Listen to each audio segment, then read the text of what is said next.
Hola amigos, bueno, hoy es 25 de agosto de 2020. Hasta hace poco me vine a enterar de que los dos exfiscales generales de la Nación, el doctor Eduardo Montealegre Linet y el doctor Perdomo, presentaron denuncia ante la Corte Suprema de Justicia en la sala del magistrado César Augusto Reyes Medina, en la sala especial de instrucción, en contra de Álvaro Uribe por el tema de las masacres de la Granja y el Aro, asunto que estaba pues pendiente y que había dicho el doctor Eduardo Montealegre que materializaría ante la Corte Suprema de Justicia. Pues todos sabemos la situación actual del ex senador y expresidente de la República, pero el tema aquí puntualmente es el de relacionado con las conductas de comisión por omisión, dentro de esto que he venido manejando de la teoría de la imputación objetiva. Acá pues en mi tablero les recuerdo de todas maneras tomar presente este radicado 35113 del 5 de junio del 2014 con ponencia del doctor Eugenio Fernández Carlier, el caso de Mapiripán, en donde salió condenado el general Humberto Uzcategui, condenado a 37 años por esa masacre de allá. Pues es que eso viene o guarda relación con ahora el fundamento que se le estaba pues denunciando para cuando fue gobernador de Antioquia el doctor Álvaro Uribe. Entonces ese es un tema que allí pues avanza esa investigación y todos sabemos muy bien que ya citaron a versión libre al doctor Álvaro Uribe para ahora el mes de septiembre. Lo que quiero decirles es de que me interesa el tema puntualmente en esto de la comisión por omisión, omisión impropia, conocido también impropios de omisión o impuros de omisión, porque como he venido desarrollando el tema puntualmente, pues me parece interesante que lo volvamos a referir y sobre todo hacerles estudio a esa sentencia 35113 porque es controversial dado a que hubo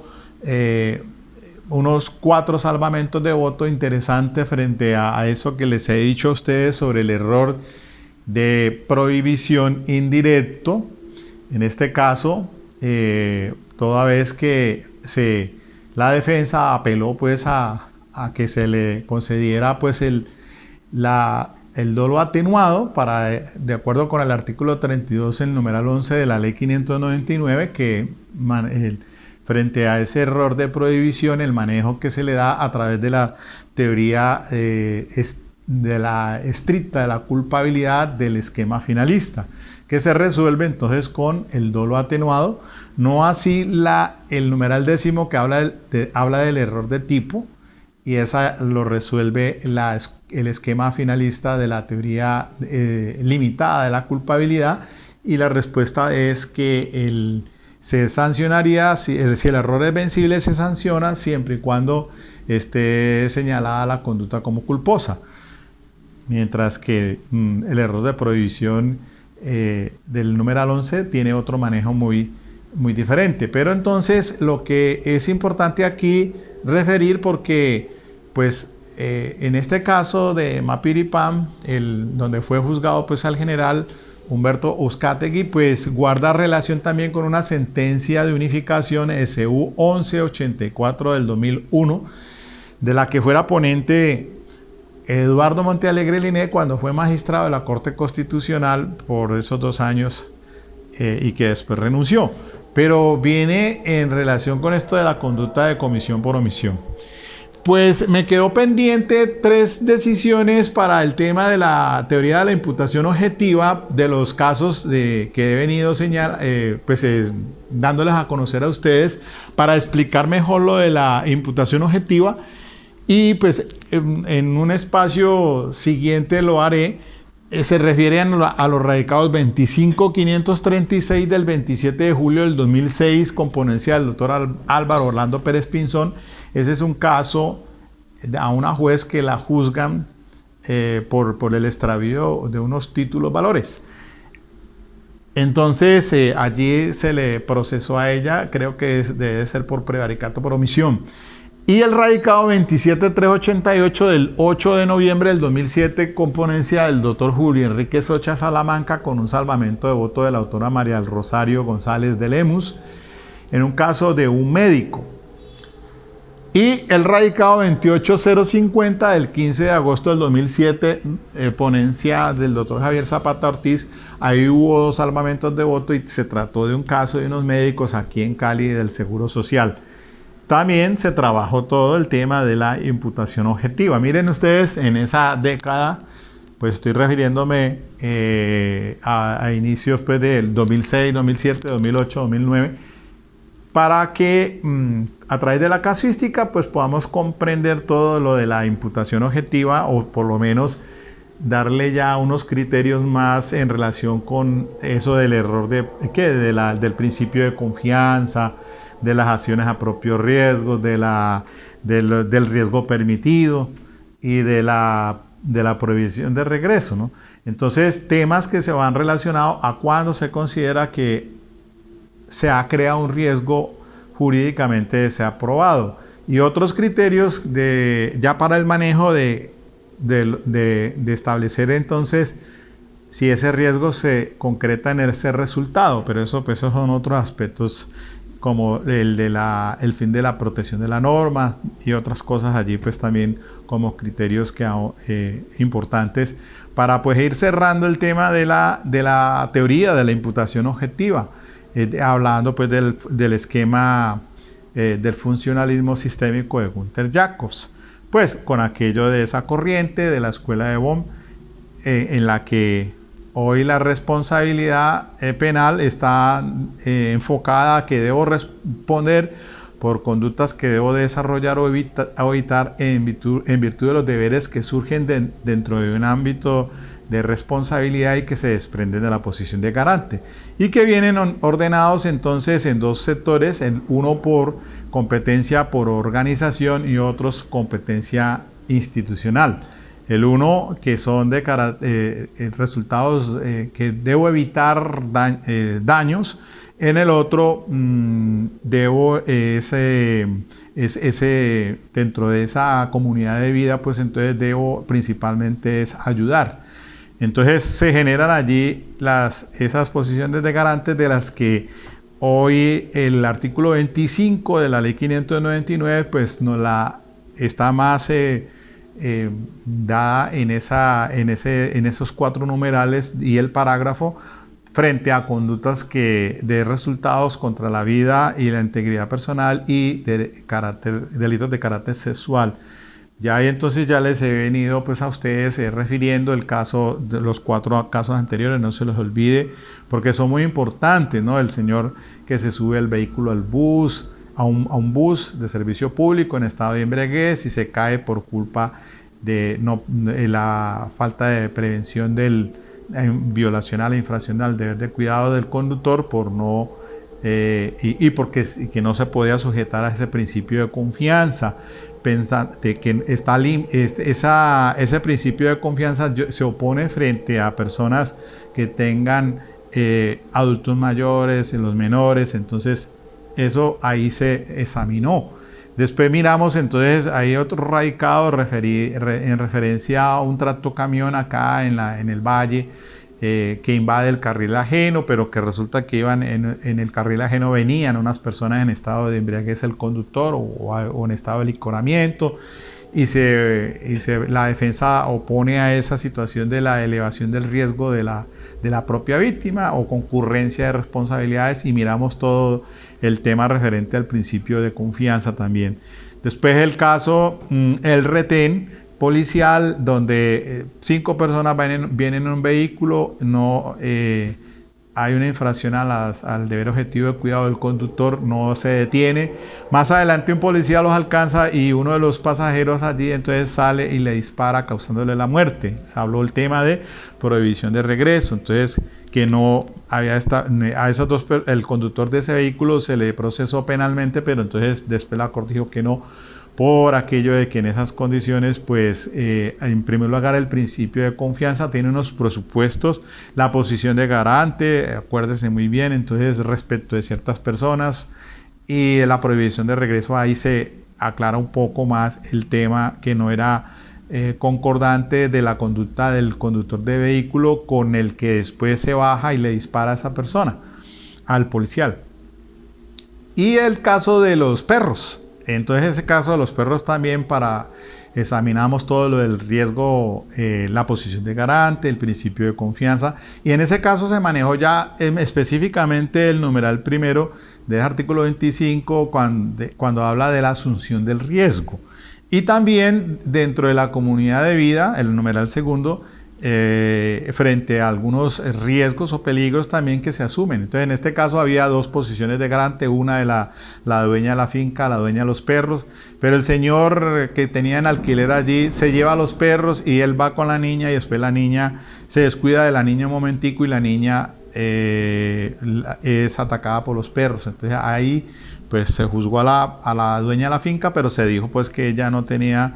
esa responsabilidad a pesar de tener posición de garante, pero con la asunción de la posición de garante por parte del padre de la niña, pues la asumió. Y también examinamos otro tema allí, claro, ahí que van 3, 4, fueron 5, sí, el caso del padre que va con la niña en un condominio en El Rodadero, en Santa Marta, y la administradora había dejado, pues, o en ese caso, había una tapa, pues, desde un aljibe que estaba destapado ese aljibe y para estar midiéndole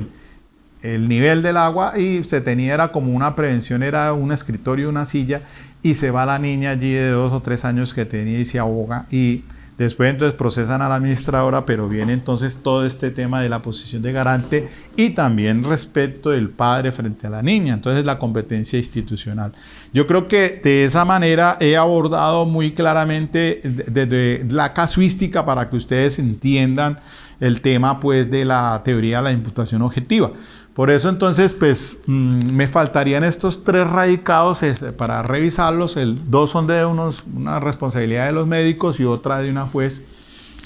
frente a unos títulos valores en su despacho. Entonces esos son temas para ir ahí cerrando ya el tema de la teoría de la imputación objetiva, pero como paso a lo de coautoría por cadena de mando, lo de ahora pues el tema de autoría mediata de Klaus Rossi frente a esas organizaciones de poder, pero en el caso que he venido tratando sobre la comisión por omisión, que también tiene que ver obviamente con este tema de la teoría de la imputación objetiva, y ahora con más razón entonces estando en el orden del día el tema pues que se acaba de denunciar